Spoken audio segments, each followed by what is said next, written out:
to today's show. This show is going to be all about learning how to repattern things when you get stuck in thinking, things are getting really good. Things are really good right now, and I'm just waiting for the other shoe to drop. So, we're going to speak about that today. I hope that you're all having a great week. We just got back from sunny Florida, and it was our kids' spring break. So, I had a really good time down there. And I was just thinking about how when I was at the theme parks, going to these amazing rides, doing some really fun things, how your brain does not know the difference between reality and your imagination. And being in Disney for my son's marching band to play through really brought this to my attention because we went on so many magical rides. And as we were going through these rides, parts of it felt like I was actually there, actually experiencing the things, doing the things that these rides were helping me to envision, especially in Star Wars or in Avatar. It felt like I was really flying. It really had my brain believing that I was flying with the motion and all of the sensory things. And so I wanted to bring back that energy and talk with you about this because I find that people with chronic illness, this is a very common thought. And it's something that I struggled with for years, feeling like every time things were going pretty smooth with my health, with my life, that there was just this little inkling, just anxiety sitting on the side saying, but just you wait, the other shoe's gonna drop. So I don't know if you've heard this expression before. I was looking it up because I was like, where does that even come from, this waiting for the other shoe to drop? And from what I can tell, it comes from when people lived in New York City, people could hear their tenants above them, and they would hear when they got home from work, and they'd sit down and they'd take off their shoe and the shoe would drop to the floor, and they'd sit there and wait for the other shoe to drop. Now, in the chronic pain world, we talk about this kind of patterning as predictive coding. It's literally, if you think that you're hurt, you will hurt physically in your body, even in the absence of physical damage. And so it shows up physically in your body, and it also shows up physically in your energy states. So just think about when you are believing this thought, I'm just waiting for the other shoe to drop, something bad's around the corner, I'm just waiting for something around the other corner. It's this pattern of anxiety that brings up fear. And when you are in that fear scarcity state, it's very restrictive and very reactive. And like I said, this is a pattern that I've studied for years. When you're in that restrictive state, that puts you in the fight, flight, freeze, or fawn response. And any of those responses can be very physically taxing and can take a lot of energy, especially if you're not flexibly moving through those states, like how I coach my clients to be able to learn how to do. So being in that state, it steals your energy. And the first book that I read that really talked about this, that spoke to me, was a book called The Big Leap, and it's by Gay Hendricks. If you have not read this book, it is so fantastic. I highly recommend it. And in this book, Gay Hendricks talks about how we as humans typically have an upper limit problem. And this upper limit problem is believing that things can only get so good, and then they're going to get bad. So like I said, the other shoe's going to drop. There's something around the corner. We are so indoctrinated with this thought that many times you don't even know that it's a thought. We just believe that it's reality. Okay, so I'm going to help you think about 3 simple questions that you can ask yourself when you find yourself in an upper limit problem, when you're thinking things are really good, but something bad's going to happen. Thinking that, how you can ask these 3 questions to start to repattern and expand your upper limit, or start to shatter it altogether. So I wanted to share my story of how I kept waiting for the other shoe to drop, and it always did drop. And how, like I said, I struggled with this for forever. So if this is something that you have struggled with as well, hopefully you'll find yourself in this story as well. So the first time for me was that I felt like I really wanted to go back to work as a speech language pathologist. And I wanted to do this after my third daughter was born. I'd found some daycare for her, and I was ready to get back in the workforce and to start living my dream of being a speech language pathologist. So I had lined up the babysitter, had lined up starting to do job interviews, and I got a letter in the mail telling me that I was in kidney failure.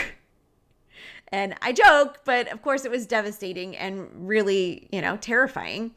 And so I was like, okay, I thought that things were good. I thought that I was feeling good and that I could go back to work. But obviously I can't right now because of what's happening with my body and being the primary caretaker for my 3 kids when my husband's in the Air Force. I'm just going to put that dream to the side. And then went to the doctors full time for a long time. And then felt like I had finally figured out this whole kidney failure thing. I was in stage 4. I wasn't quite ready for the I was ready for the transplant list, but hadn't quite gotten listed yet. But I felt like I have this under control. I'm good to go. I found a friend that had a speech clinic, and she was ready. I was almost signing the documents to go back and work with her when I found out I was pregnant in kidney failure. And this just shifted and rocked my whole world because it was not something that we had planned and something that we were actively preventing. And so as I was going through that pregnancy, I was like, there's no way that I can work. This is too challenging. And of course, I want to do my dream. And then this thing gets in the way. Babies don't really get in the way per se, but that was what the story that my brain was offering me. And so then after I had my son and I ended up, we moved, and I felt like, okay, I think that I'm ready to go put my work out online. And I was working really heavily with a business coach, starting to do a program to put online, and found as soon as within a few weeks of being able to launch that, I got the call to get my kidney transplant. And so as I went and got my kidney transplant, there's other podcasts that talk about that. I had delayed graft function. I had a very challenging recovery. And I was just like, okay, I guess that's not the time for this either. And I just kept feeling like I'm ready to go back to work. I'm ready to go do something. And something's always going to get in the way. The shoe that's always going to drop. There's something around the corner. But I knew I wanted to work. So I went around and was able to physically heal a lot. And then I found childcare for my son a year later after my transplant, and had lined up a job. And I was like, this is it. I'm so ready. And we went on a cruise the week before, and I got deathly ill while we were on the cruise and came back home and was hospitalized because I caught a parasite before we had gone on the cruise, didn't know it. And I was supposed to be going to my first day of work when I was hospitalized. And so as I was there, I was just like, why is something always getting in the way? Why is the shoe always dropping before I want to go back and work and do this? And as I was doing that, I realized I was in the hospital while I was thinking this. I was in the emergency room getting ready to go to one of my very favorite band's concerts that night. If they would just let me out of the emergency room and tell me that I was healthy enough to do it. And that was the moment that I decided that the story that I'd been telling, that something was always getting in the way of me being able to work, was a story. I had picked up all of the facts, and I had concluded that something was always getting in the way and something was always stopping me. And so I decided in that moment that everything in that moment was asking me, how much do you want this? And I'd never asked that before. And it had never felt like the right timing before. I could have made it. But this time I said, I'm done with this pattern of always waiting for the other shoe to drop. I'm ready to repattern something else. I'm ready to take this situation and make it mean something new. And what I wanted to make that situation mean was that going back to work was actually not going to impact my health negatively. Going back to work was actually going to help me to be more healthy. And so I left the emergency room. They let me out. I went to the concert. The next morning at 8 a.m., I was there for my very first day, my very first work experience after 10 years of being a stay-at-home mom.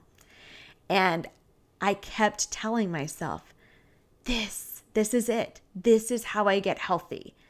Now, you can see when I was in this state of, like something's always getting in the way. Hello, I'm in this state of this nervous system state of being in scarcity, of being so scared and so fearful. And it wasn't until this moment that I was able to transform that to make this an empowering story where I was the hero of my own story. And that's what I want to invite you to do. How are you the hero of your story? Now, that doesn't mean that it negates all of the negative things that I'd gone through, all of the physically challenging things I'd gone through. I went through a lot. And I honored that struggle, and I honored the fight that I went through. I literally fought for my life over and over again. But I was ready to release the pattern that something bad was always around the corner. I was ready to repattern something new.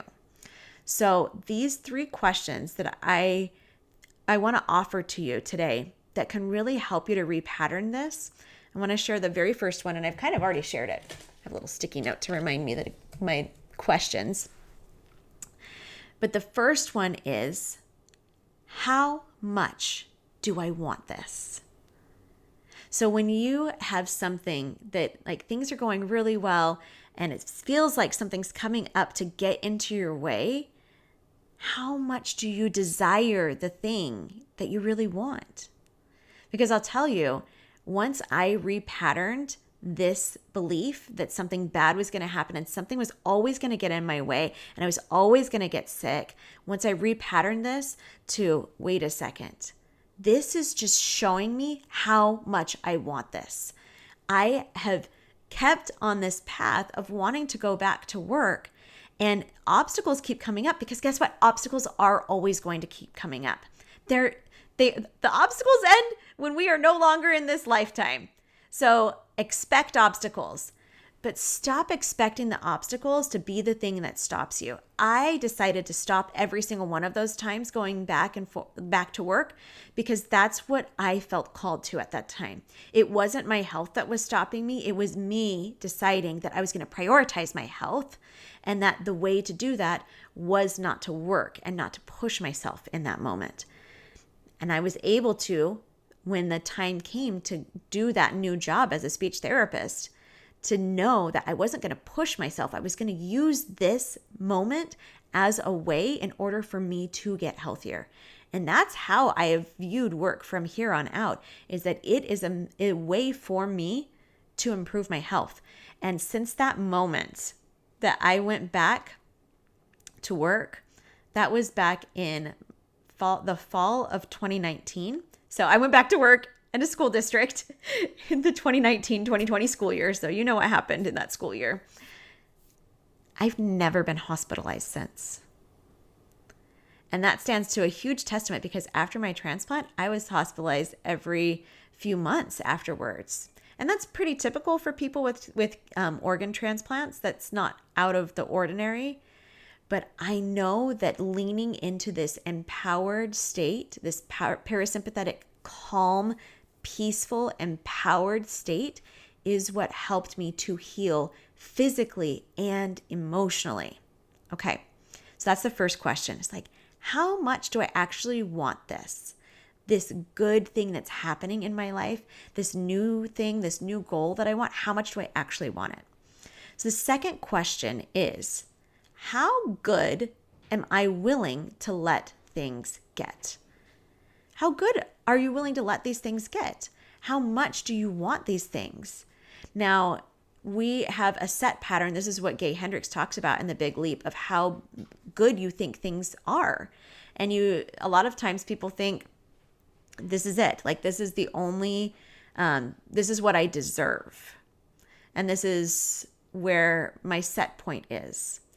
And that's also relates to our nervous system, because once you get out of that set point, it gets scary and you're brought to an escalated nervous system state. You go into that sympathetic nervous system state of the fight, flight, fear, or fawn, freeze or fawn, because you're so worried about what's going to happen, because the other shoe might drop. But what if you're just willing to focus on how good things can get with releasing the fear of things getting worse? So that's how you start to expand that. And that helps with the window of tolerance with physical pain, and also emotional, energetic, physical feelings. Your fatigue is able to decrease when you're in that aligned state. And so when you are able to teach yourself what is safe, what kinds of things that are happening in your world are safe, that's when you're able to have that expanded level window of tolerance, like I talked about. So the third question is, how is this preparing you for the next version of yourself? Now, notice I didn't say this better version of yourself. We're always amazing, 100% worthy, 100% lovable where we are. But each version of yourself knows more than the last version did. And so how is this preparing you for the next version? This can help you to be able to expand and to find out what it is that you are ready for. Instead of, like I said, always going back to this fear-based, starting to reimagine a new future that is faith and trust-based. So going back to this Disney example, it's going on the Avatar ride. And for the Avatar ride, you sit on this virtual reality kind of dragon-like creature. And you go down, there's a big screen in front of you where you're able to see Pandora and you're able to fly. And your brain knows, like, you're sitting in Walt Disney World. But, I mean, your body knows it. Your brain and your body know it. But as you let yourself get fully immersed in the sensory experience that's in front of you, it really feels like you're diving down into the cliffs and there's this beautiful scenery all around you. This is the gift of our brains. Our brains can be used for imagining the very worst things that can happen, but your brain can also be used to imagine the very most amazing things that can happen in your life too. And if you're going to give so much airtime to the things that could go wrong, it's only fair to give that much airtime to how good things can get. How do you want to feel in your body? What emotions do you want to embody? What do you want to have happen in your life? Because when you start to pattern those things and envision them, then your brain unconsciously starts to go to work making those things happen. Putting people in your life, having intuition tell you things that you wouldn't naturally normally know. Those things get put there so that you can grow and expand and enjoy this next version of yourself. So start to question, why is it that I'm going into this fear state? How is fear protecting me? What is it protecting me from? Because most of the time, fear is protecting you from some interesting things. Some people tell me it protects you from looking dumb in front of other people. But the only thing that happens if you look dumb in front of other people is that you experience an emotion, usually fear. When you're willing to feel the fear, not push it aside, feel the fear, move forward anyway, and start to tell an empowering story that no longer creates more fear, that's when you begin to expand and to raise that upper limit of what you think you deserve and what you think life can be like. Because especially with chronic pain, with chronic illness, with chronic fatigue, life can get better. I feel like this is the thing that medical professionals don't tell people. You think that when you hear the word chronic, we think that it's going to last forever. And in my experience, it doesn't last forever, and things can always get better. I didn't always used to believe that. There was a lot of times when I had to sit and mourn the things that I had lost and that I thought I would never get back. But there's so much that I have gotten back that I never thought that I would. That's possible when you start envisioning and imagining a new reality for you that is better than you could even imagine. Like you start imagining it and then let it go into the universe that it could be better, that the plan in front of you could be better than what you think it is. So start to question these fear things, these fear-based stories, and start to let go. Let that other shoe drop wherever it is, but stop making it mean that you're not going to be where you were always meant to be and to become who you were meant to become. You see my sign back there? Like the world needs who you were made to be. And the circumstances of what's happening in your body, what's happening in your life, what's happening in relationships, whatever, that is not going to stop you from becoming who you were made to be. Those things are going to turn you into the version of who you were made to be.